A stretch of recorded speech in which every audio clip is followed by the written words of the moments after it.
नमस्कार, आप सभी का स्वागत हेलो किसान में। मैं हूं मुकुल शर्मा। हेलो किसान कार्यक्रम में लगातार आपको हम जानकारी देते हैं अलग अलग विषयों के बारे में, अलग अलग योजनाओं के बारे में। और आज के विषय की अगर बात की जाए, आज एक बहुत ही महत्वपूर्ण विषय लेकर हम हाजिर हुए हैं। आज हम बात करेंगे खासतौर से यहाँ पर प्रधानमंत्री फसल बीमा योजना के बारे में। एक बार फिर से हमारा जो आज का विषय रहेगा उसकी जानकारी आपको दे दें। आज हम बात करेंगे प्रधानमंत्री फसल बीमा योजना के बारे में। और इस योजना से संबंधित अगर आप कुछ भी जानकारी लेना चाहते हैं, कुछ सवाल पूछना चाहते हैं, तो आप हमारे टोल फ्री नंबर हैं, इन पर आप हमें कॉल कर सकते हैं। नंबर है 1800-11-3060, साथ ही 1800-11-3061। इन दोनों नंबर्स पे आप हमें कॉल कर सकते हैं। और साथ ही आपके सवालों के जवाब देने के लिए हमारे साथ दो खास मेहमान जुड़े हैं, उनका परिचय आपसे हम करा दें। हमारे साथ स्टूडियो में मौजूद हैं डॉक्टर सुनील कुमार जी। आप सहायक आयुक्त हैं फसल बीमा के, कृषि एवं किसान कल्याण मंत्रालय, भारत सरकार में। बहुत स्वागत आपका सुनील जी। और साथ ही हमारे साथ जुड़ रहे हैं डॉक्टर अजय कुमार शर्मा जी। आप संयुक्त निदेशक हैं कृषि सांख्यिकी एवं फसल बीमा, उत्तराखंड सरकार में। आपका भी बहुत बहुत स्वागत डॉक्टर शर्मा। तो जैसा कि आज हमने आपको बताया कि आपको जानकारी दी जाएगी प्रधानमंत्री फसल बीमा योजना के बारे में। एक ऐसी योजना जो कि लगातार हमारी फसल को ना सिर्फ एक सुरक्षा कवच प्रदान करती है, बल्कि जो किसान जो कि डर उनको सताता रहता है प्राकृतिक आपदा की वजह से फसल खराब ना हो जाए, वहाँ भी हम कह सकते हैं कि विश्वास जो है वो सीधे तौर पर नजर आता है किसानों का इस महत्वपूर्ण योजना पर। सबसे पहले डॉक्टर सुनील, आपसे हम जानना चाहेंगे, अगर देखा जाए तो ना सिर्फ एक सुरक्षा कवच बल्कि किसान का एक विश्वास भी सीधे तौर पर झलकता है इस योजना के साथ साथ।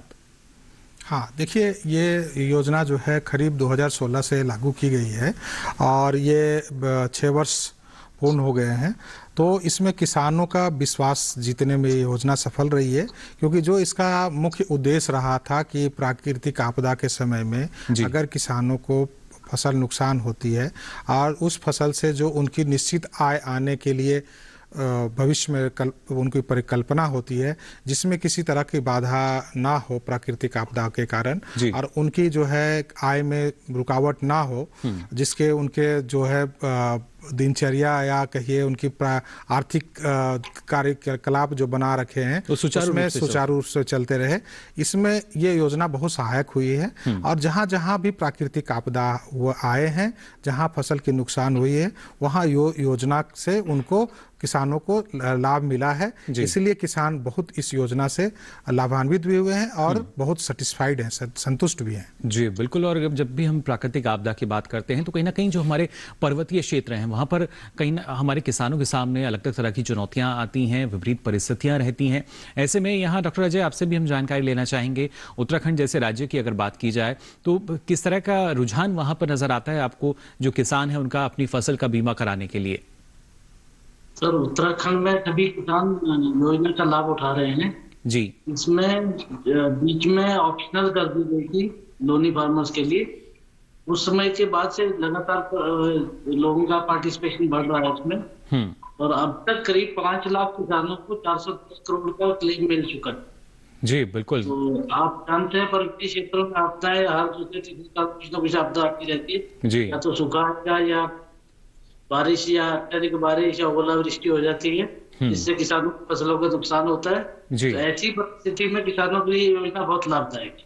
चलिए, बिल्कुल लाभकारी काफी योजना। आपसे विस्तार से हम जानेंगे कि किस तरीके से अलग अलग जो परिस्थितियां रहती हैं उसमें इस योजना का लाभ मिल सकता है और कौन कौन सी फसलें हैं जो इसके तहत इसके दायरे में आती हैं और किसानों को कहीं ना कहीं लाभ मिलता है, आर्थिक नुकसान से वो बच जाते हैं। लेकिन आइए उससे पहले नजर डाल लेते हैं हमारी इस खास रिपोर्ट पर।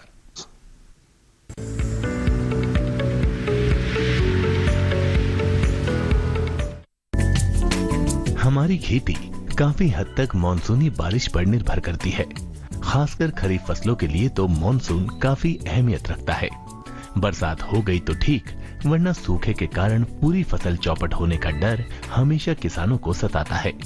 यही नहीं, कई बार तो अधिक बरसात, बाढ़ और ओलावृष्टि भी किसानों की दिन रात की मेहनत पर पानी फेर देते हैं। इन सब का सीधा असर फसलों की बुआई और पैदावार पर पड़ता है। किसानों की इसी चिंता को खत्म करने के लिए सरकार ने प्रधानमंत्री फसल बीमा योजना की शुरुआत की थी। ये एक ऐसी योजना है जो मौसम की मार के कारण फसलों को हुए नुकसान की भरपाई करती है।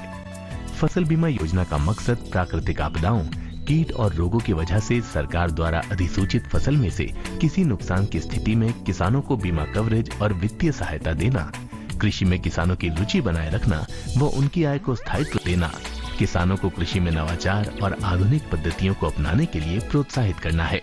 साथ ही कृषि क्षेत्र में ऋण के प्रवाह को सुनिश्चित करना भी इस योजना का मकसद है। फसल बीमा योजना के तहत ओला, जल भराव और लैंडस्लाइड जैसी आपदाओं को स्थानीय आपदा माना जाता है। इस योजना के तहत पोस्ट हार्वेस्ट नुकसान भी शामिल हैं। खास बात यह है कि इसमें किसान को बहुत कम प्रीमियम देना होता है। किसानों को खरीफ फसलों के लिए बीमा कंपनियों द्वारा निर्धारित प्रीमियम का सिर्फ 2% और रबी के लिए 1.5% प्रीमियम देना होता है, जबकि वार्षिक, वाणिज्यिक और बागवानी फसलों के लिए भी प्रीमियम महज 5% है। प्रीमियम का बाकी सारा भार सरकार खुद उठाती है और वही बाकी रकम किसानों की ओर से बीमा कंपनियों को देती है, जिससे किसी भी तरह की प्राकृतिक आपदाओं में फसल हानि के लिए किसानों को पूर्ण बीमित राशि प्रदान की जाए। फसल बीमा योजना के लिए ऑफलाइन यानी बैंक जाकर और ऑनलाइन दोनों तरीके से फॉर्म लिए जा सकते हैं। फॉर्म ऑनलाइन भरने के लिए आपको pmfby.gov.in वेबसाइट पर जाना होगा।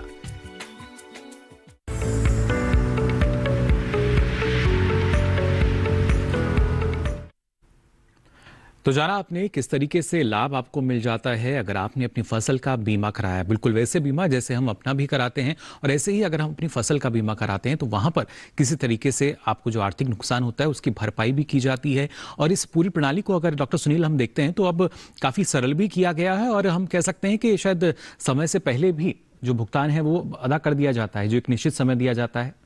हाँ, देखिए इस योजना में जो कार्य जो उसका सीजनलिटी डिसिप्लिन बनाए गए हैं, इसमें ये मुख्य उद्देश्य रहा है कि हम जो है फसल कटाई के 2 महीने के बाद तक में हम पूरे बीमा का भुगतान कर पाए। तो जब फसल की क्षति होती है तो उसकी आकलन करके 2 महीने के अंदर अंदर भुगतान किया जाए। इसमें हम लोग काफ़ी सफल हुए हैं। इसमें तकनीकी का समावेश किया गया है ताकि हमारे पास जो क्षति का डेटा है वो जल्दी आए, उनकी दावों की गणना हो एवं सीधे बैंक खाते में भुगतान हो।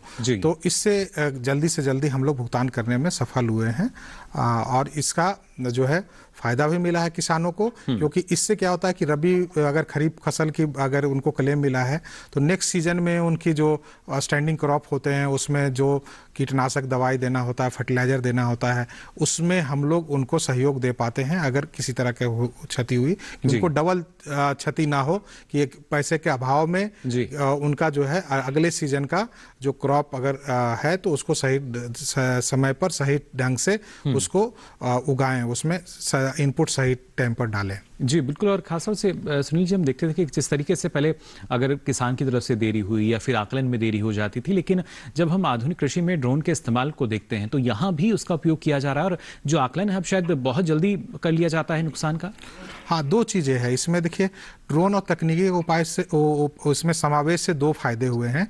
एक तो त्वरित हम लोग इसका आकलन कर लेते हैं क्षति का, और दूसरा जो है असेसमेंट सही ढंग से होता है, जिसमें जो मानवीय भूल होने की संभावना होती है वो नहीं होती। तो इसके कारण जो है ड्रोन और अन्य जो तकनीकी है उसका उपयोग किया गया है। पहले शायद पक्षपात और भेदभाव जैसे जो आरोप थे वो भी सामने आते थे कि सही से नहीं हुआ आकलन या हमें जो है उतना सही से भुगतान नहीं हो पाया, तो उन सब के लिए भी एक समाधान हम देखते हैं। हाँ, ये बहुत है, क्योंकि 2 तरह के होते हैं इसमें। किसानों को समझना होगा कि इसमें हम लोग 2 तरह की आकलन करते हैं। एक जो होता है क्षेत्रवार आकलन करते हैं, जिसको एरिया अप्रोच पर कहते हैं, जो उपज अंतिम में जो होते हैं गांव उपज के आंकड़े पर वो निर्धारण होता है। कुछ ऐसे जोखिम हैं जिनको खेतवार आकलन किया जाता है। तो खास करके जो किसान का जो खेतवार आकलन है, जिसमें जितनी उनकी क्षति होती है उनकी पूरी भरपाई की जाती है। इसमें ये तकनीकी का समावेश बहुत उनके लिए उपयोगी हुआ है। और खास करके उसमें भी जहां जो होता था कि एरिया अप्रोच पर भी करते हैं, क्योंकि वो एवरेज के आधार पर होता है, तो एवरेज तो हमेशा एवरेज ही होगा। किसानों को जो है उसमें थोड़ी सी शिकायत अभी भी है, और उसमें भी हम लोग तकनीकी का समावेश कर रहे हैं, जिसमें उसमें स्मार्ट सैंपलिंग टेक्निक वगैरह का उपयोग कर रहे हैं कि ताकि जितने किसानों की क्षति हो उसकी प्रोपोर्शनेट उनकी जो है बीमा दावा का हम लोग गणना कर पाए और हम उनकी भुगतान कर पाए। बिल्कुल। तो देखिए कितना उपयोग जो है अब वो हम देख सकते हैं। तकनीकी समावेश जो है वो काफी महत्वपूर्ण। फिलहाल हमारे साथ एक दर्शक जुड़े हैं फोन लाइन पर। बहुत बहुत स्वागत आपका हेलो किसान में। क्या जानकारी लेना चाह रहे हैं? सर हमारे खेत में एफएमसी कंपनी ने सर ट्रायल डाला था जी। तो सर कपास खराब हो गया। जी, यानी ट्रायल के दौरान आप बता रहे हैं इस तरह का नुकसान हुआ है फसल में। हाँ सर जी, तो उसके बाद क्या कहा गया आपको? सर ट्रायल डालते टाइम पे हमको सर हमसे बात की थी आपका 100% पूरा नुकसान भुगतान करेंगे सर। जी। तो आप खराब हो गया तो सर खराब हो गया तो और ट्रायल के पैसे अगर नहीं खराब हुआ तो ट्रायल के पैसे डालेंगे तो आप मुकर रहे सर। तो अब आपको जो औसत एक राशि है वो भी अभी नहीं मुहैया कराई गई? नहीं सर अभी कुछ भी नहीं। जी। सुनील जी क्या जानकारी? इस संबंध में मैं किसान भाई को बताना चाहता हूं कि ये बीमा योजना प्राकृतिक आपदाओं के कारण, क्षति के कारण जो भी नुकसान होते हैं उनकी भरपाई की जाती है। चूंकि इनका जो है इंसेक्टिसाइड ट्रायल के रूप में किया गया था, तो जो इंसेक्टिसाइड जो कंपनियां ट्रायल करती है उसमें इनबिल्ट एक प्रोविजन है कि अगर किसानों को उनको नुकसान हुआ है तो उनकी भरपाई वो कंपनी करेंगे। तो इनको फसल बीमा योजना से त्वरित लाभ तो नहीं हो पाएगा इमीडिएटली, लेकिन ये जो बीमा कंपनियां जो इंसेक्टिसाइड जो कंपनी है उससे तुरंत उनको उन पर दावा दें और तो तुरंत वो भुगतान करेंगे उनको। इसमें सुनील जी क्या ये भी एक खास बात है कि जब हम इस तरह का प्रोविजन रखते हैं तो उसकी जो लिखित एक प्रतिलिपि है, कॉपी है, वो किसान के पास भी होनी चाहिए जिसको एक प्रमाण के रूप में वो आगे दिखा सकें? हाँ, हम लोग देते हैं। जैसे अभी आप देखे होंगे कि इस सीजन के अंत में अगर गैर ऋणी किसान है तो कॉमन सर्विस सेंटर पर वो जाते हैं। जैसे ही वो इनरोल्ड करते हैं तो उनको एक पावती पत्र दिया जाता है। पावती पत्र में उनको लिखा होता है कि किस किस जोखिम में, किस किस कंडीशन में हम लोग जो है उनको क्षति देते हैं, कहाँ अप्रोच करना चाहिए, बीमा कंपनी का आपका निकटतम कार्यालय कौन है, दूरभाष पर अगर बात करनी है तो कहाँ करें, ये सारी सूचनाएं हम लोग उनको उपलब्ध कराते हैं। इसमें उनके साथ साथ हम जो है बैंक का विवरण, जहां उनका पैसा जाएगा, जिस खेत का बीमा है, जिस फसल का बीमा है, अगर इसमें कोई त्रुटि है तो हम लोग इसकी सुधार के लिए किसानों के लिए हम लोग प्रचार प्रसार भी करते हैं कि अगर इस तरह की चीजें अगर कोई बैंक, खास करके बैंक के माध्यम से जो बीमा होते हैं उसमें देखा गया कि इस तरह की त्रुटियां अभी भी आ रही है, कम हुआ है लेकिन फिर भी अभी भी कुछ त्रुटियां हैं जिसको हम लोग प्रचार प्रसार करके इसको हम लोग दूर करते हैं और ये हम लोग बताते हैं कि किस कंडीशन में क्या करना है, किसानों को जागरूक करते हैं जी। और यही देखिए एक अभियान के रूप में हम देखते हैं मेरी पॉलिसी मेरे हाथ, जिसके तहत जो किसान हैं उनको बाकायदा जो उनकी पॉलिसी के पेपर हैं, कागजात हैं, वो दिए जाते हैं जिससे उनके पास जानकारी रहे, हमेशा जब भी आवश्यकता है तो वहां से वो सारी जानकारी ले सकते हैं। फिलहाल एक और दर्शक हमारे साथ जुड़े हैं, नंसरूप जी जुड़े हैं हमारे साथ बाराबंकी उत्तर प्रदेश से। नंसरूप जी बहुत बहुत स्वागत आपका, क्या जानकारी लेना चाह रहे हैं? जी, मैं जानना ये चाहता हूँ, प्रधानमंत्री फसल बीमा योजना है तो इसमें कौन कौन की कंडीशन में हमें मुआवजा मिल सकता है? जैसे दैवीक आपदा है या मान लीजिए छुट्टा जानवर है, जंगली जानवर है, हाई वोल्टेज लाइन गिरने से आग लग जाती खेतों में, ऐसी दशा में हमको मुआवजा मिलेगा कि नहीं मिलेगा? जी चलिए, बिल्कुल। नुकसान तो मेरा हुआ ही है। जी डॉक्टर सुनील, नुकसान को अगर हम देखते हैं तो दायरा काफ़ी बड़ा रहता है नुकसान का भी, और उसमें परिस्थितियां अलग अलग होती हैं। फसल बीमा के तहत हम जो मुआवजा देते हैं वो जब प्राकृतिक आपदा की वजह से नुकसान होता है। अब जैसे इन्होंने बताया कि जो कुछ हमारा पशु, जंगली पशु हैं, उनकी वजह से भी नुकसान हो जाता है, या बिजली की जो हाई टेंशन तार जाती हैं उनकी वजह से भी होता है, तो वहाँ भी क्या कुछ किसी तरह का प्रावधान रखा गया है? देखिए, इस योजना में बहुत जो भी किसानों की जोखिम है सभी चीज़ों को समायोजित करने की कोशिश की गई है, लेकिन इसकी अधिसूचना राज्य सरकार पर छोड़ी गई है ताकि देखिए किसान भाई को भी ये भी पता है कि हर एक तरह की जोखिम हर में नहीं आती है। जैसे जो खास करके पहाड़ी एरिया है, जो वन क्षेत्र के नजदीक खेती करते हैं, उसमें इस तरह की जंगली पशु का डैमेज होने का रहता है। इसमें इस योजना में एड ऑन प्रोडक्ट के रूप में इसमें समायोजित किया गया है। राज्य सरकार अगर चाहे तो इसको सूचित कर सकते हैं, लेकिन हम लोग ने इनकी पूरा विधि दिया है।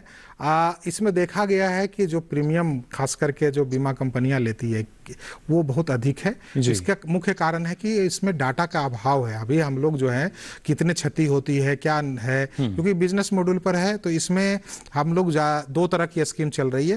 राज्य सरकार इसको तुरंत सहायता देती है, उनके अदर स्कीम भी चल रहे हैं वन क्षेत्र में, और फसल बीमा के में भी सहायता दे सकते हैं। तो राज्य सरकार ज्यादातर जो है वन क्षेत्र में जो उनके फसल का नुकसान हो रहा है, जंगली पशुओं से, उनमें उनको सहायता किसानों को दे रही है।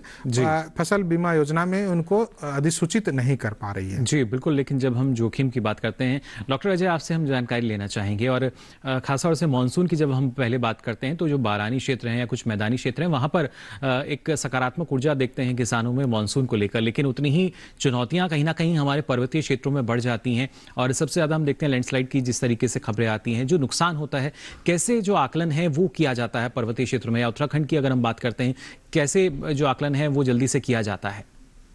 सर, उत्तराखंड में एक व्यवस्था बनाई गई है कि उस क्षेत्र विशेष का लेखपाल या पटवारी, कृषि विभाग का कर्मचारी और एक इंश्योरेंस कंपनी का लॉस असिस्टेंट जी तीनों मिलके ज्वाइंट सर्वे करते हैं और मौके पे ही उसका पूरा सबसे पहले तो वेरीफाई करते हैं कि किसान ने बीमा कराया कि नहीं कराया।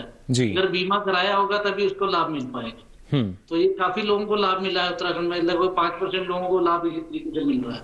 जी बिल्कुल, तो देखिए किस तरीके बारिश से हो चाहे सूखा हो, इंडिविजुअल किसी किसान का लॉस हुआ है, जनरली होता क्या है, बाढ़ जब आती है तो नदी या नाले के किनारे वाले खेत में ही डैमेज होता है। जी तो एक खेत में डैमेज हुआ या 2 में हुआ तो उसका फिर इंडिविजुअल आधार पे असेसमेंट कराया जाता है, टीम जाती है पूरी मौके। तो देखिए आकलन जो है कैसे किया जाता है और इसको पूरी तरीके से पारदर्शी रखा गया है, क्योंकि लगातार इस तरह की खबरें सामने आती थी, उनके समाधान के तौर पर भी। फिलहाल एक और दर्शक हमारे साथ जुड़े हैं मध्य प्रदेश से, बहुत बहुत स्वागत आपका। क्या जानकारी लेना चाह रहे हैं राम सोनी जी? Hello sir. जी गुड इवनिंग सर, हमें एक जानकारी चाहिए। जी क्या जानना चाह रहे हैं बताइए। फसल बीमा कराने के लिए कौन कौन से कागज लगते हैं? फसल बीमा के लिए कौन कौन से कागज की आवश्यकता होगी, कौन कौन से दस्तावेज चाहिए डॉक्टर सुनील? देखिए, फसल बीमा योजना में बहुत कम कागजात की ज़रूरत होती है और इसका हर एक कागज़ का एक ज़रूरत है, इसको किसानों को समझना बहुत ज़रूरी है। देखिए, फसल बीमा में एक जो जिस पर आप खेती करते हैं वो खेती का कागजात चाहिए। इसमें 2 तरह के होते हैं, या तो अपने खुद के खेत पर आप कर रहे हैं तो स्वामित्व प्रमाण पत्र चाहिए। अगर आप दूसरे की खेती में बटाईदार के रूप में आप खेती कर रहे हैं तो उनका सहमति पत्र चाहिए। वो राज्य सरकार निर्धारित करती है प्रपत्र की किस तरह से प्रपत्र को वो जमा किया जाए। और किसान को खुद स्व घोषणा करना होता है कि आप किस फसल को लगा रहे हैं, इसके लिए कोई प्रमाण पत्र की जरूरत नहीं, स्व घोषणा करेंगे। और चूंकि ये त्वरित रूप से आपके खाते में पैसे जाते हैं, अगर आपकी दावा बनी है तो आपके खाते में जाएंगे, इसलिए बैंक का विवरण हम लोग लेते हैं। और ये 3 आवश्यक है। इसके आधार जो आइडेंटिटी के लिए कि किसान है और सही में है तो केवाईसी के रूप में उनका आधार नंबर लिया जाता है। ये 4 चीज आवश्यक है और इस चीजों को किसान को समझना पड़ेगा कि क्यों आवश्यक है और ये लिया जाता है क्या। बिल्कुल, तो देखिए जो आवश्यक दस्तावेज हैं, कागजात हैं, उसके बारे में यहाँ डॉक्टर सुनील ने आपको जानकारी दी, लेकिन ये जरूरी कि आप पहले से जानकारी कर लें और उसके बाद अपनी फसल का बीमा जरूर कराएं, जिससे किसी भी तरह की जो आर्थिक क्षति आपको होती है, नुकसान होता है, उससे आपका बचाव हो सके और आपकी फसल जो है वो सुरक्षित रह सके। फिलहाल आगे भी आपको हम जानकारी देंगे प्रधानमंत्री फसल बीमा योजना के बारे में, लेकिन यहाँ रुकने एक छोटे से ब्रेक के लिए जल्द हाजिर होंगे। आप बने रहिए दूरदर्शन किसान पर।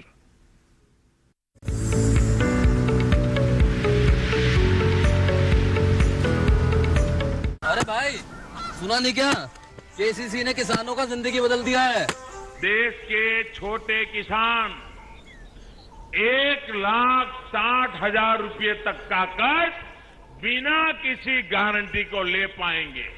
ब्याज खोरों से भी पीछा छूटा।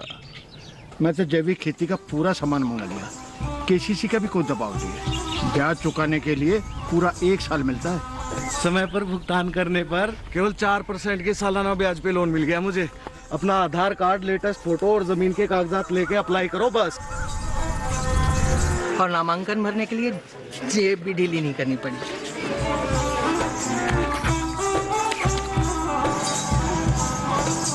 चाचा, उधार चुकाने के 24 घंटे के बाद उतने ही पैसे वापस निकाल सकते हैं। केसीसी ने किसानों की जिंदगी वाकई बदल दी है। तो आप भी किसान क्रेडिट कार्ड अपनाएं और सहजता से ऋण पाएं।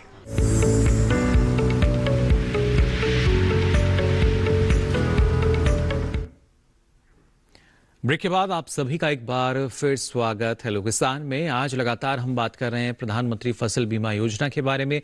जो दर्शक हैं वो हमारे साथ जुड़ रहे हैं। फिलहाल अजय जी हमारे साथ जुड़े हैं फोन लाइन पर। अजय जी बहुत बहुत स्वागत आपका। क्या जानकारी लेना चाह रहे हैं? हेलो हेलो हाँ सर जी, वो अपने पीएम किसान की पैसे नहीं कहो जी। हाँ, वो किस्त अभी तक मिली नहीं, 12 किस्त। पीएम किसान योजना के बारे में आप जानकारी लेना चाह रहे हैं? हाँ। देखिए, आज हम बात कर रहे हैं प्रधानमंत्री फसल बीमा योजना के बारे में। इससे संबंधित कुछ जानना चाहेंगे आप? Hello hello.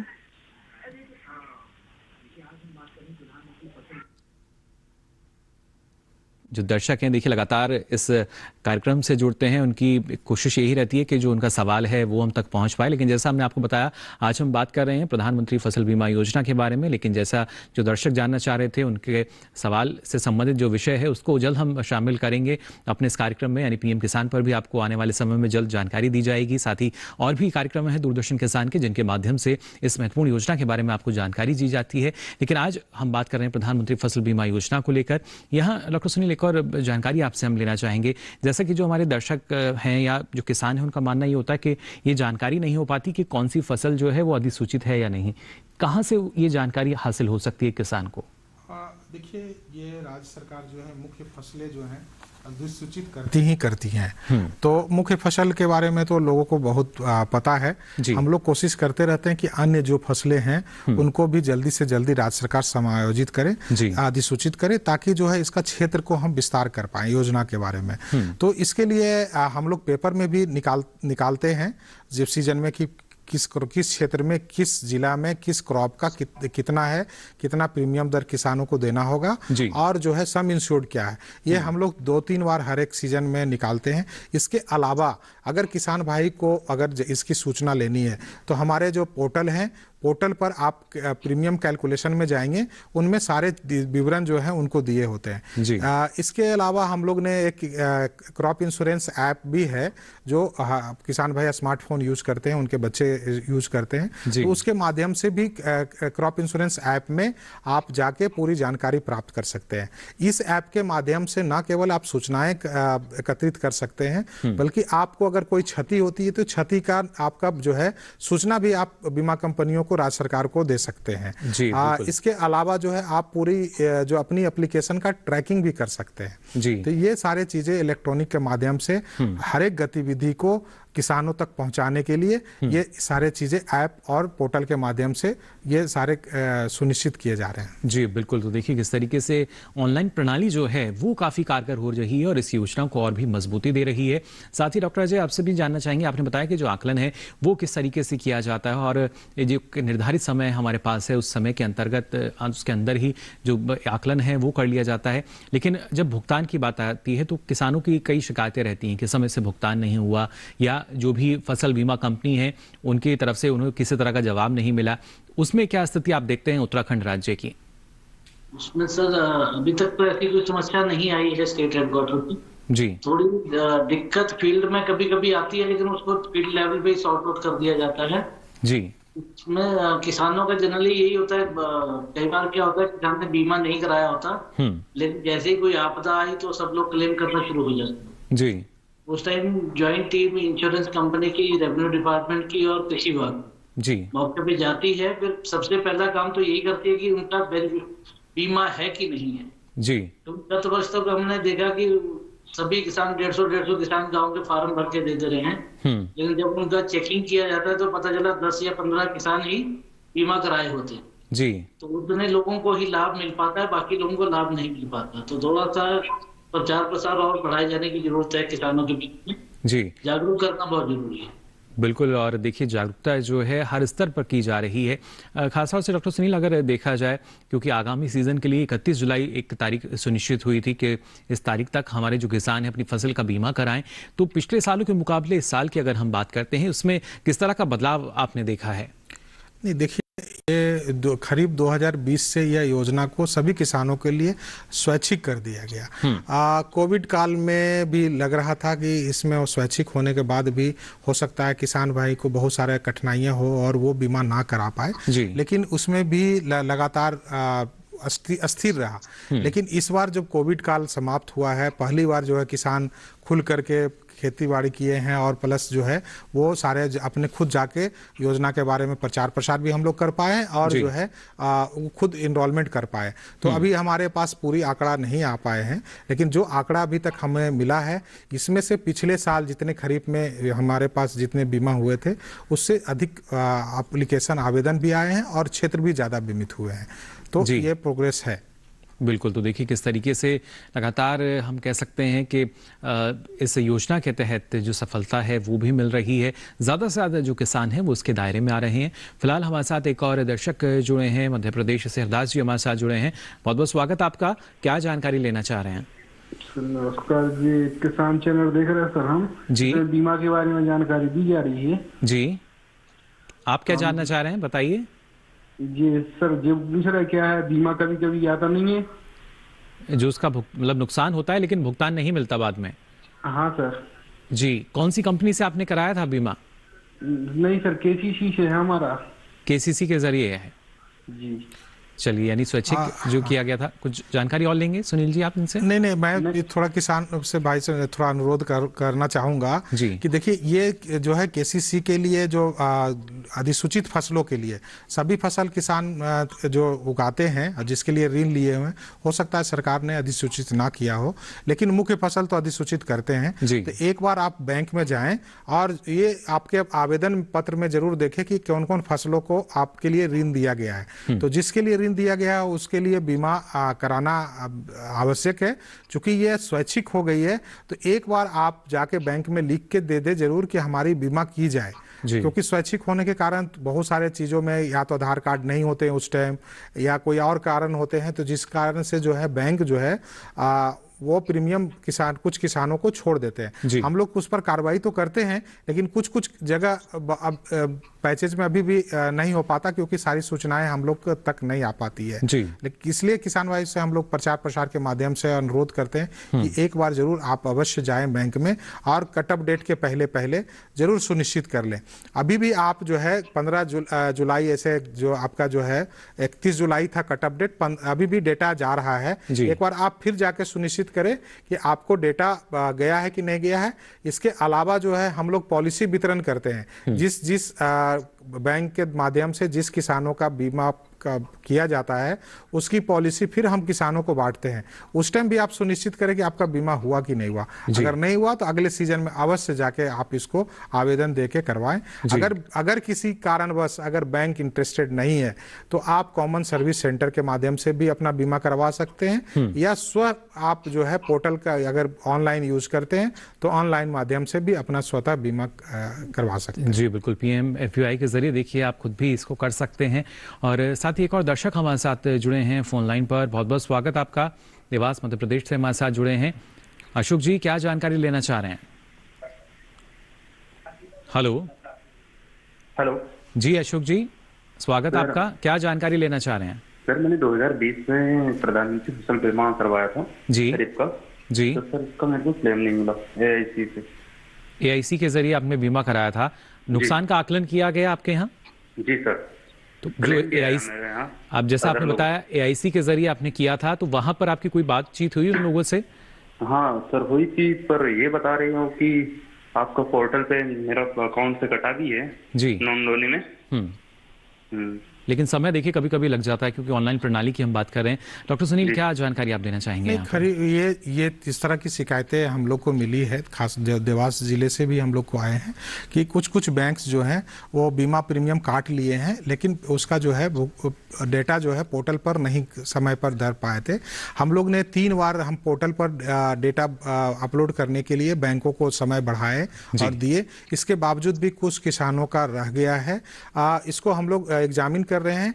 इस योजना में यह व्यवस्था की गई है कि अगर किसानों का प्रीमियम सही टाइम पर काट के बीमा कंपनियों को दे दिया गया है और अगर किसी कारणवश वो पोर्टल पर या बीमा किसी कारण से चूक रह गई हो बैंक के द्वारा और वो वंचित रह गए हों लाभ से, तो उसकी भुगतान की जाएगी। किसानों को तो भुगतान होगा, या सरकार दे, बीमा कंपनी दे या बैंक दे, इस तरह की व्यवस्था है। तीनों में से कोई आपको देंगे। आप इसके लिए केवल एक ही हम आपसे अनुरोध करना चाहेंगे अशोक जी से कि आप जो आपके जिला में एक शिकायत निवारण तंत्र बनाए गए हैं, है ना, ग्रीवांस रिड्रेसल कमेटी है, उसमें आप अवश्य पूरे कागजात के साथ शिकायत करें, ताकि आप और शिकायत करने के बाद उसकी पावती पत्र जरूर लें, ताकि जो है राज्य सरकार एक कमेटी बनी है उसमें इस चीजों को रखें और इसका जो निर्णय हो वो भुगतान हो, किसानों का भुगतान होगा, कोई करे, या तो बीमा कंपनी करेगी, राज्य सरकार करेगी, बैंक करेगी, कोई न कोई उनको भुगतान करेगी। यानी भले ही थोड़ी देरी जो है वो जरूर हो रही है, लेकिन जो भुगतान है वो अवश्य किया जाएगा। तो हमारे जो किसान हैं उनको इस बात से निश्चिंत रहना चाहिए। अगर नुकसान हुआ है, उसका आकलन हुआ है और उसके बाद अगर आपकी जो आपने फसल का बीमा कराया हुआ है उसके तमाम दस्तावेज भी आपके पास है, आप उसके जरिए भी जो जानकारी है ले सकते हैं, तो समय रहते जो भुगतान है या अदायगी जो है वो भी की जाएगी। यहाँ डॉक्टर अजय, आपसे हम जानना चाहेंगे, उत्तराखंड जैसे राज्य की अगर हम बात करते हैं तो यहाँ पर अभी फिलहाल में कौन कौन सी ऐसी प्रमुख फसलें हैं जो कि अधिसूचित हैं, और क्योंकि किसान का मानना यही होता है कि एक फसल जो वो लेते हैं वो अधिसूचित है या नहीं, या उसके साथ साथ कभी कभी दूसरी फसल वो ले लेते हैं, ऐसे में जब नुकसान होता है तो जानकारी किसान को नहीं हो पाती। तो वहां आपसे हम जानना चाहेंगे कौन कौन सी फसलें हैं जो फसल बीमा के दायरे में है अभी।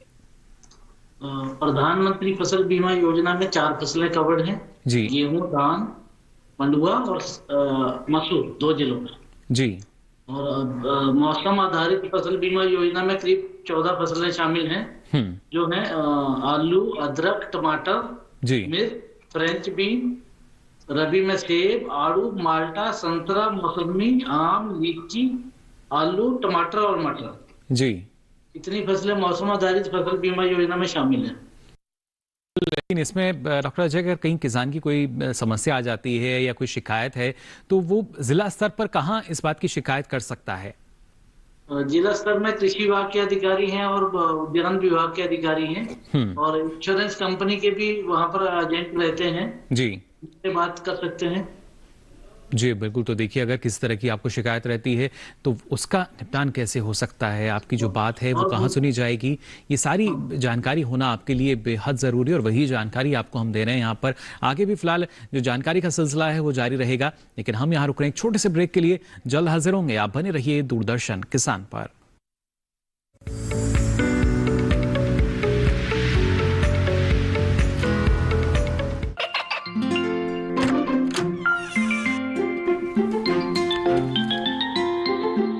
ये क्या हो रहा है? काशवी, इतने कम मार्क्स? काशू बेटा पढ़ा करो, पढ़ोगी नहीं तो आगे कैसे बढ़ोगी? मम्मा, मैं भी तो आपसे यही कहना चाहती हूँ, पढ़ा करो। आप पढ़ोगे नहीं तो आगे कैसे बढ़ोगे? मतलब?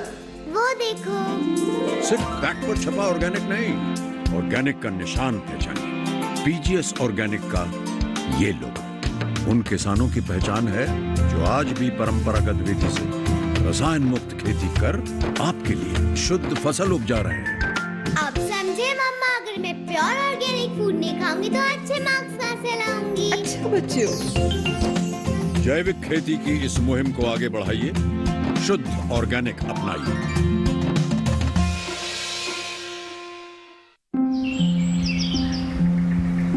अरे अरे अरे, क्या कर रहा है? इधर इधर इधर, हम बोल रहे हैं तेरे बीजू का। पुतला बोल रहा है? हाँ, पक्षियों से तो हम खेत को बचा लेते हैं, पर इन घातक रसायनों से कैसे बचाएं? मतलब? देख बेटा, तू जो ये अंधाधुंध रसायन मिलाता है ना, मिट्टी की सेहत बिगड़ने लगी है, और जब माटी ही कमजोर पड़ जाएगी तो उपज कैसे सेहतमंद होगी? हाँ? अरे पहले ऐसा नहीं था, पूछना अपने बड़े बुजुर्गों से, कैसे फसल लहलहाती थी, शुद्धता झलकती थी। हाँ, माटी भी तंदुरुस्त और लोग भी। पहली वाली बात कहाँ? पर अब तो सभी डाले हैं। सब नहीं, आज भी लाखों जागरूक किसान परंपरागत विधि से फसल उगा रहे हैं, खर्चा कम और उपज की कीमत भी बेहतर पा रहे हैं। ठीक है भाई, मैं भी आज से जैविक खेती शुरू करूंगा।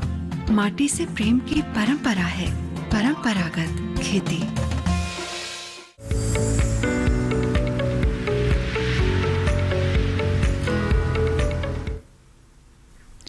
ब्रेक के बाद आप सभी का एक बार फिर स्वागत। हेलो किसान में लगातार आपको हम जानकारी दे रहे हैं प्रधानमंत्री फसल बीमा योजना के बारे में। और जो दर्शक हैं, देखिए देश के अलग अलग राज्यों से हमारे साथ जुड़ रहे हैं। फिलहाल महाराष्ट्र से हमारे साथ एक जो दर्शक हैं वो फोन लाइन पर जुड़े हुए हैं। बहुत बहुत स्वागत आपका। क्या हेलो हेलो जी, सवाल पूछ सकते हैं आप अपना? हाँ जी, सवाल मेरा ये है कि अभी जैसे मैंने कपासी और उसके अंदर अरहर लगाई हुई है जी, और उसके बाद में गन्ना, तो ये इसकी जो प्रीमियम भरने की आखिरी तारीख कौन सी है? आप जानना चाह रहे हैं प्रीमियम भरने की आखिरी तारीख कौन सी है? हाँ, और उसमें गन्ना जी, गन्ने का भी है क्या? ठीक है, कपास और अरहर आपने लगाया हुआ और गन्ने के बारे में भी जानकारी लेना चाह रहे हैं। महाराष्ट्र से हमारे साथ जुड़े हैं डॉक्टर सुनील, क्या जानकारी देना चाहेंगे आप? देखिए, इनके लिए तो कपास और जो अरहर की फसलें हैं वो तो अधिसूचित की गई है। गन्ना की फसलें कुछ कुछ राज्यों ने कुछ कुछ जिलों में ही अधिसूचित किए हैं, क्योंकि गन्ना में देखा गया है कि इसमें जोखिम बहुत कम है। खास करके पहले जो इसमें किसान भाइयों से अनुरोध रहा था, मतलब सरकार पर वो दबाव डाले थे कि हमें इसको अधिसूचित ना करें, तो कुछ कुछ राज्य ने इसको अधिसूचित नहीं किए हैं, लेकिन 2 फसलें इनकी अधिसूचित है। खरीफ फसलें के लिए चूंकि ये अभी पूछ रहे हैं, तो हमारे लिए जो था कट ऑफ डेट महाराष्ट्र में वो निकल चुका है। अगर ये लोनी के रूप में है, अगर आप बैंक से ऋण लिए हैं तो इनका बीमा बैंक द्वारा किया गया होगा।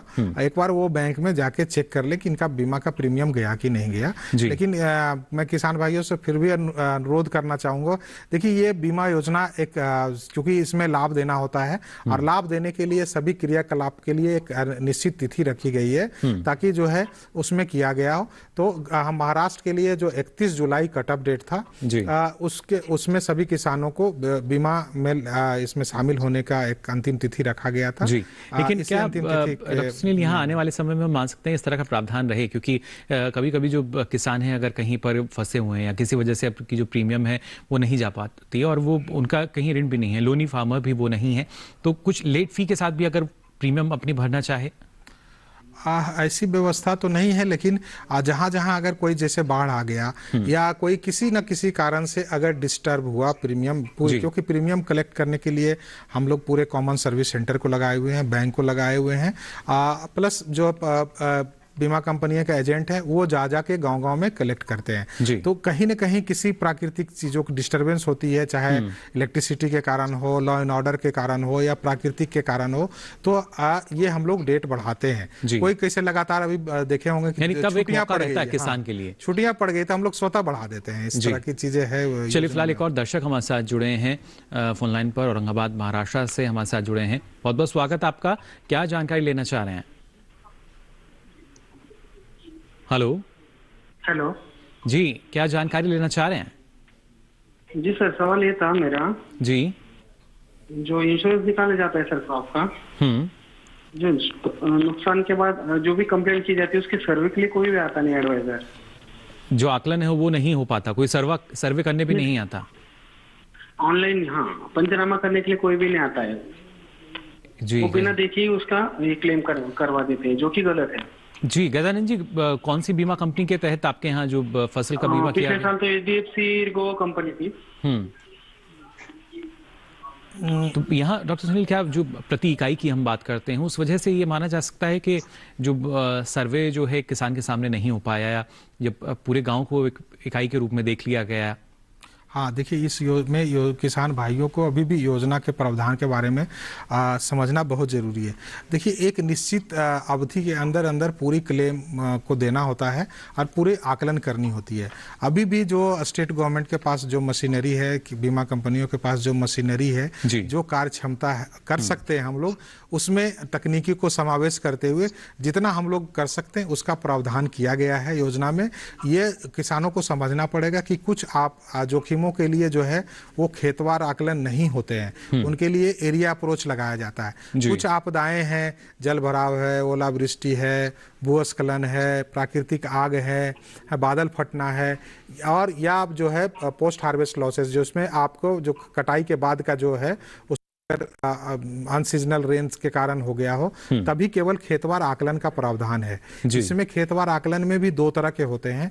अगर मान लिया जाए कि इस पेरिल्स के कारण पूरे गांव या बहुत बड़ा क्षेत्र में क्षति हो गया है, तो हर एक खेत में जाके आकलन करना बड़ा मुश्किल होता है, क्योंकि 15 दिन का समय दिया गया है, पूरे हमें मशीनरी लगा देनी होती है उसमें। फिर भी उसमें किया गया है कि रैंडम बेसिस पर हम जो है 20-30% सैंपल उठाते हैं, जितने आते हैं, मतलब क्षति क्षति हुए उसके अनुसार एक स्टाटा बना हुआ है, उसमें सैंपलिंग होती है। तो हो सकता है इस कारणवश में जो है कुछ किसानों के खेत पर उनके जो ज्वाइंट कमेटी है वो ना जा पाए, लेकिन ऐसा नहीं है कि वो आकलन नहीं होता है। और आकलन में भी हम लोग को पता होता है, उनके जो कर्मचारी होते हैं उनको लोकल लेवल पर उनको पता होता है कि किस किसानों को कितना क्षति हुआ, उसी पर उनको कैटेगराइज करके बीमा का भुगतान किया जाता है, बीमा दावों का। जी बिल्कुल। तो देखिए किस तरीके से कोशिश की जाती है कि जल्द से जल्द एक किसान को जो भुगतान है उसकी अदायगी की जा सके, आकलन भी होता है। फिलहाल एक और दर्शक हमारे साथ जुड़े हैं, शंकर लाल जी हमारे साथ जुड़े हैं फोन लाइन पर। बहुत बहुत स्वागत आपका शंकर, क्या जानकारी लेना चाह रहे हैं? सर हमने बीमा करवाया था जी, 18 में सभी के बीमा आए, मेरे भी आए, लिस्ट में नाम नहीं आया। उन्होंने पहले बताया कि आपके पैसे तो आ गए, लिस्ट में नहीं आए। जो भुगतान की राशि है वो आपके खाते में नहीं आ पाई? हाँ जी, वो पहले बताएगा आ रही ना कहते रहे, साल भर टाल दिया और बाद में बताएगा आपका लिस्ट में नाम नहीं है। तो आपने जो बीमा है अपनी फसल का कराया था? हाँ, ICICI बैंक से करवाया। जी चलिए, जो बीमा है इन्होंने वो भी कराया, जो बाकी किसान है उनका बता रहे हैं आ भी चुका है, लेकिन इनकी जो भुगतान की राशि है वो नहीं मिल पाई है। आपने एक किसान भाई से थोड़ा पूछना चाहूंगा कि आपने ICICI बैंक से कृषि ऋण के माध्यम से बीमा कराया था या गैर ऋणी के रूप में कराया था? शायद शंकरलाल जी आवाज सुन पा रहे हैं आप हमारी?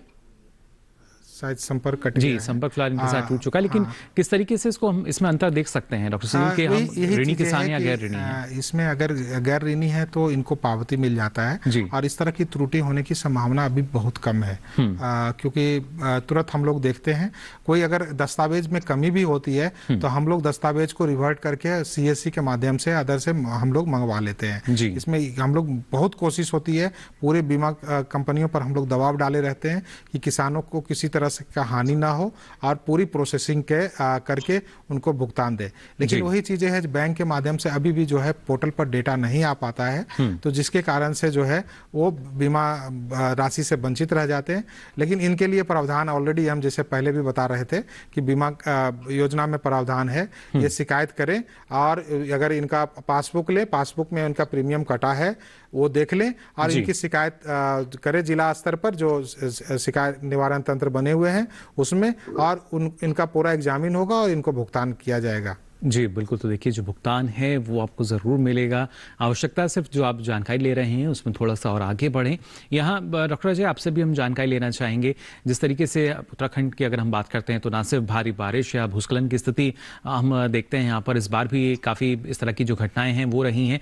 तो ऐसे में कहीं ना कहीं एक चुनौती जो है वो शायद कृषि विभाग के सामने भी रहती है कि किस तरीके से उसका आकलन करने के लिए पहुँचें। जी, इसमें जैसे ही हमारे पास हमारे न्याय पंचायत पे ग्राम लेवल पे जो कर्मचारी है उसके माध्यम से या बैंक के माध्यम से या बीमा कंपनी के माध्यम से सूचना आती है कि यहाँ लॉस हुआ है जी, तो वहाँ के लिए फिर टीम भेजी जाती है जी। लेकिन अभी इमीडिएटली इस टाइम टीम भेजना थोड़ा संभव नहीं हो पाएगा क्योंकि काफी रास्ते कटे हुए हैं जी। तो ये टीम जाती है, जैसे ही रास्ता खुलेगा टीम जाएगी, मौके के मुआयना करेगी और पूरा सर्वे करके रिपोर्ट बना के तो उसके जितना लॉस बनता है उतना उनको क्लेम दिया जाता है। जी वही उस बारे में और जानकारी आपसे जानना चाह रहे हैं, क्योंकि जो किसान है उसके लिए संपर्क एक तरीके से टूट जाता है, ना ही वो फोन के जरिए बात कर सकते हैं, ना ही इंटरनेट जो है वो चालू हो पाता है, रास्ते बंद हो जाते हैं। तो ऐसी परिस्थिति में यानी हम मान सकते हैं कुछ समय जो है वो रहता है जिसमें अपना किसान जो है ना सिर्फ आवेदन उसके लिए कर सकते हैं, बल्कि जो बीमा कंपनी है या कृषि विभाग के जो आप बता रहे हैं जिस तरीके से अधिकारी जाते हैं तो वो उनके पास भी कुछ समय है कि वो कुछ समय बाद भी उसका जाके आकलन कर सकते हैं।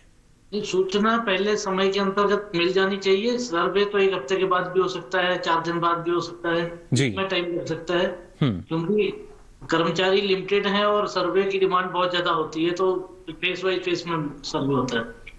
चलिए बिल्कुल, यानी जो सूचना है आपको सूचित जरूर करना चाहिए समय रहते, जो एक निर्धारित समय इसमें रखा गया है। फिलहाल गौरव जी हमारे साथ जुड़े हैं हरदा मध्य प्रदेश से। बहुत बहुत स्वागत गौरव जी, आपका क्या जानकारी लेना चाह रहे हैं? Hello hello. हाँ सर, हमारा बीमा कट गया था जी, पर हमारा मतलब अभी बीमा आया नहीं, हमारा सबका आ गया है पर हमारा आया नहीं। किस फसल में आपने कौन सी कंपनी से बीमा कराया था गौरव? हमने जी फ्री नंबर के माध्यम से वो फोन करेंगे, उनकी सूचना पूरा लेंगे, जो कॉल सेंटर पर बैठे प्रतिनिधि हैं उनको पूरा एकत्र करेंगे, जो पोर्टल पर है उनकी विवरण बताएंगे, सत्यापित करेंगे और लिखेंगे। यानी अभी तक एक जो समस्या रहती थी किसान की जो शिकायत है वो नहीं सुनी जाती, तो उसके लिए देखिए विशेष तौर पर अब आपकी जो शिकायत है वो सुनी भी जाएगी और उस पर कार्रवाई भी की जाएगी। और प्रधानमंत्री फसल बीमा योजना एक ऐसी योजना है जिसमें लगातार मतलब गांव में 20-25 किसानों का समूह बना के पंजीकरण करवा ले, फिर सरकारी ट्रेनिंग भी मिलेगी और मुफ्त जैविक बीज खाद भी, फिर बीजीएस ऑर्गेनिक की सरकारी मोहर के साथ तेरी उपज आकर्षक पैक में पहुंचेगी बड़े बाजार तक। अच्छा हाँ, अरे भाई कहाँ चल दिया? सबको साथ लाने, आमदनी बढ़ाने। तो किसान भाई समझ गए ना, साथ मिलकर ऑर्गेनिक खेती कीजिए, अपनी परंपरा को आगे बढ़ाइए, ज्यादा मुनाफा कमाइए। माटी से प्रेम की परंपरा है परंपरागत खेती।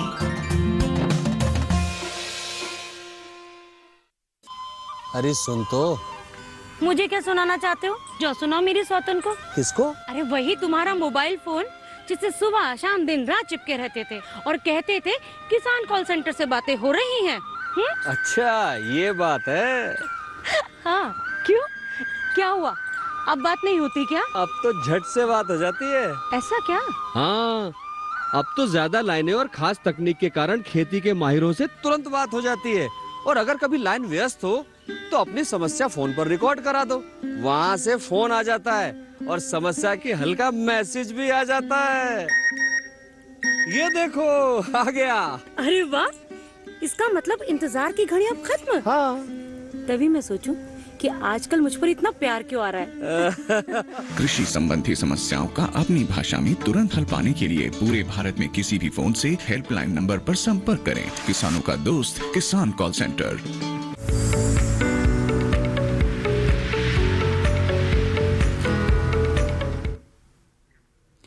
ब्रेक के बाद आप सभी का एक बार फिर स्वागत हेलो किसान में। आज हम बात कर रहे हैं प्रधानमंत्री फसल बीमा योजना के बारे में और जैसा हमने आपको बताया जो दर्शक हैं वो अलग अलग राज्यों से जुड़ रहे हैं। फिलहाल यमुनानगर हरियाणा से हमारे साथ एक दर्शक जुड़े हैं फोन लाइन पर। बहुत बहुत स्वागत आपका।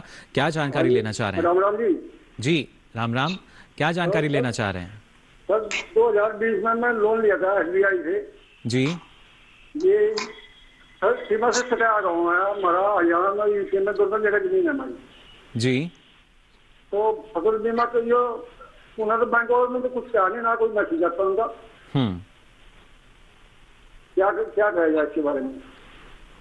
जो बीमा की राशि जो प्रीमियम है वो आपके खाते से काटी गई थी? नहीं जी, बीमा कराएंगे ना कोई कहे, ना कुछ भी कोई कराओ ना कोई कराओ, ना कोई मैसेज आता। यानी आपका मानना है कि जो जानकारी है वो कम से कम किसान तक पहुंचनी चाहिए ना? हाँ पहुंचनी चाहिए, छुपाते हैं बात को, पता नहीं क्या बात है।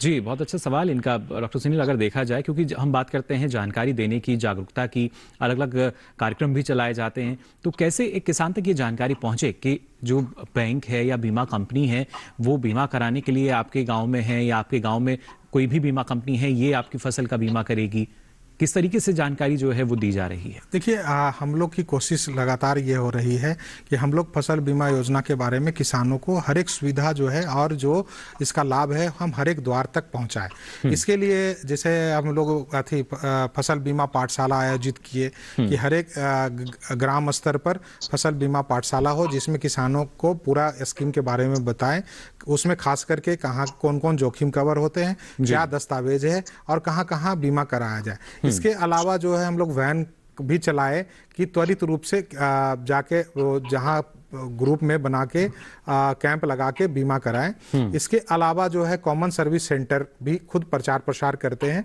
और लगभग हर एक गांव में कॉमन सर्विस सेंटर हैं, वहां से बीमा होता है।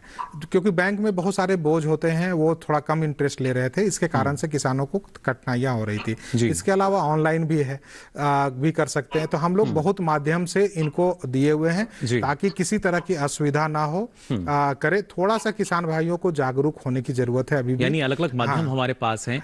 और इस बारे में डॉक्टर अजय आपसे भी जानकारी हम लेना चाहेंगे। उत्तराखंड की अगर बात की जाए तो किन किन माध्यमों से जो किसान है उन तक ये जानकारी पहुंचाई जाती है? इसमें किसान पाठशाला का आयोजन प्रत्येक ग्राम पंचायत में किया गया जिसमें कृषि विभाग, उद्यान विभाग, सहकारिता विभाग और बैंकर्स और कोऑपरेटिव बैंक के कर्मचारियों ने डिटेल में बीमा की जानकारी किसानों को दी जी। ये लगातार चलता रहता है, हर सीजन में कार्यक्रम चलता है। तो ज्यादा से ज्यादा जानकारी किसानों को दी जाती है। इसके अलावा जो पैसे विभाग की गोष्ठियां होती हैं और किसानों के साथ जो भी इंटरेक्शन होते हैं, उन सब में बीमा की भी जानकारी दी जाती है। जी, तो अलग अलग माध्यमों से देखिए जो जानकारी है वो दी जा रही है। उत्तराखंड की बात करें या देश के जो दूसरे राज्य हैं उनकी भी बात करें। फिलहाल यहाँ डॉक्टर अजय कुमार शर्मा जी, आपने इतनी महत्वपूर्ण जानकारी हमारे दर्शकों के साथ साझा की, इसके लिए आपका बहुत बहुत आभार। तो उत्तराखंड का हाल तो आपने जाना, किस तरीके से जो माध्यम वहां पर हैं जिनके जरिए किसानों को जानकारी दी जा रही है। आने वाले समय में अगर हम बात करते हैं डॉक्टर सुनील, तो और किस तरीके से हम मान सकते हैं कि ना सिर्फ इस योजना में किस तरह का जो बदलाव है, आधुनिक बदलाव जो है वो हम देख पाएंगे, और जो किसानों के दायरे की बात कही जाती है और ज़्यादा से ज़्यादा जो किसान हैं वो कैसे जुड़ेंगे इस योजना से? देखिए, इसमें बहुत सारे जो है न्यू इनिशिएटिव किए गए हैं। जैसे फसल बीमा सप्ताह हम लोग मनाते हैं हर एक सीजन से पहले, जिसमें हर एक स्टेक होल्डर्स को सेंसिटाइज करते हैं, चाहे बैंक हो, कॉमन सर्विस सेंटर हो, पंचायती राज इंस्टीट्यूशन हो, फील्ड लेवल फंक्शनरी हो, सारे लोगों को बताया जाता है कि अब इनरोलमेंट 1 महीना पहले कि सारे लोग इनरोलमेंट करें, तो इसमें किसी किसानों को कमी ना हो, सभी को लाभ पहुंचे और बीमा के व्यवस्था के बारे में पता हो। तो ये सारे चीजें हैं। इसके अलावा जो हम लोग तकनीकी का उपयोग कर रहे हैं ताकि जो है वो इनरोलमेंट भी सही ढंग से सही समय पर ग्राम स्तर पर हो पाए, ऑनलाइन कभी भी किसान जो है अपनी सुविधा के अनुसार करा पाए। इसके अलावा जो है तकनीकी का समावेश किया जा रहा है, चाहे क्रॉप असेसमेंट में हो, जल्दी से जल्दी हम उनको त्वरित भुगतान कर पाए, ये सारे चीजें हैं। इसके अलावा जो अभी हम लोग इनिशिएटिव जो अभी बात कर रहे थे कि हम लोग जो है शिकायत निवारण तंत्र को भी हम ऑनलाइन प्लेटफॉर्म पर कर रहे हैं। 4 डिजिट का सिंगल नंबर है, जैसे किसान कॉल सेंटर है, उस पर आप कॉल करेंगे, पूरी आपकी ले जाएगी जो शिकायत है उसकी। आप कभी भी फोन करके आप ट्रैकिंग कर सकते हैं। भारत सरकार उसकी पूरी ट्रैकिंग करेगी। IRDAI को भी हम लोग कहे हैं कि उसको पूरी ट्रैकिंग कीजिए। इंश्योरेंस कंपनी की पूरी दायित्व जो यानी किसानों की जो मांग थी कि सरकार की निगरानी में रहे जो बीमा कंपनियां भी हैं और किस तरह की कार्रवाई की जाती है, तो वही एक मांग जो है वो भी पूरी कर दी गई, किसानों की पूरी की गई है ताकि किसानों को हम लोग देखते हैं कि जो भी संभव है, चाहे तकनीकी से हो, इंफ्रास्ट्रक्चर से हो या जो है उनके जागरूकता अभियान से हो, सभी तरह के सारे अप्रोच लगा के हम लोग इस योजना को किसानों को लाभ देने की कोशिश कर रहे हैं। कम से कम उनको दिक्कत हो और ज्यादा से ज्यादा लाभ हम उन तक पहुंचा पाए। इस लाभ के लिए किसान भाइयों से मैं अनुरोध करना चाहूंगा कि इस योजना में अवश्य जुड़े। अभी भी ये देखा गया है कि ये सरकारी योजना समझ करके सोचते हैं कि स्वतः इसमें चलिए हम भी यही उम्मीद करते हैं ज्यादा से ज्यादा जो किसान है इससे जुड़ सकें। फिलहाल आज हमारा जो समय है वो लगभग यहाँ पूरा हो रहा है, लेकिन यहाँ डॉक्टर सुनील आपने भी इतनी महत्वपूर्ण जानकारी हमारे दर्शकों के साथ साझा की है, इसके लिए आपका भी बहुत बहुत धन्यवाद। तो जाना आज आपने प्रधानमंत्री फसल बीमा योजना के बारे में, कैसे आप इससे जुड़ सकते हैं, अलग अलग राज्यों में किस तरीके से जो फसलें हैं अधिसूचित हैं, सारी जानकारी। और कल के विषय रहेंगे हमारे मूंगफली की खेती का प्रबंधन और प्राकृतिक खेती। जिससे पहले से ही अपने सवाल तैयार कर सकें, साथ ही आप हमारा ईमेल आईडी नोट कर लीजिए जिस पर आप अपना सवाल या सुझाव भेज सकते हैं। मेल आईडी है hellokisan2015@gmail.com। फेसबुक के माध्यम से भी आप हमारे साथ जुड़ सकते हैं। इसके लिए आपको फेसबुक पर जाकर हिंदी में टाइप करना होगा हेलो किसान, और यहाँ भी अपना सवाल या सुझाव लिखकर छोड़ सकते हैं। साथ ही आखिरी लेकिन महत्वपूर्ण विकल्प, आप डीडी किसान कॉल सेंटर का नंबर आप सभी को याद होगा, नंबर याद नहीं है तो आप स्क्रीन से नोट कर सकते हैं 1800113060। इस पर भी अपना सवाल दर्ज करा सकते हैं। और ये सारी जानकारी अब आपको बता दें, आप देख सकते हैं डीडी किसान के यूट्यूब चैनल पर भी। इसके लिए आपकी टीवी स्क्रीन पर जो QR कोड दिखाया जा रहा है, इसे आप स्कैन करें, जिसके बाद आप पहुंचेंगे यूट्यूब चैनल पर, जहां ये सारी जानकारी अब आप कभी भी कहीं भी ले सकेंगे। फिलहाल आज के लिए हेलो किसान में बस इतना ही। फिर हाजिर होंगे नई नई जानकारियों के साथ, तब तक के लिए दीजिए इजाजत। नमस्कार।